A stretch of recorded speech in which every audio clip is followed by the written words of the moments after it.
Bakit kaya kahit naatakihin pa siya ng libu-libong hornets ay parang binabaliwala lang niya kahit na maaari niyang ikapahamak ito? Meet the honey buzzard, isang uri ng ibon na may kakayahang i-demolish ang bahay ng isang tumpok na hornets at wasp. Ang ibon na ito ay may 4 na species, kabilang na ang European honey buzzard, Oriental honey buzzard, Barred honey buzzard at Philippine honey buzzard.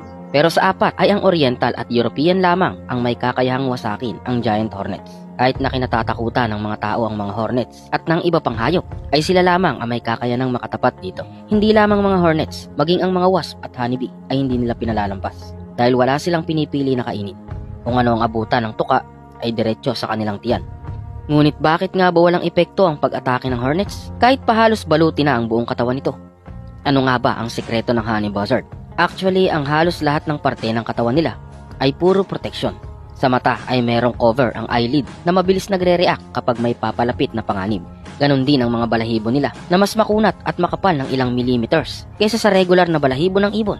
Kaya kahit tadtarin sila ng turok ay hindi tatago sa balat ng honey buzzard. Kahit pa nga napakadelikado ng hornets ay kung minsan dinadagit pa nga nila ang isang buong beehive na parang baliwala lamang.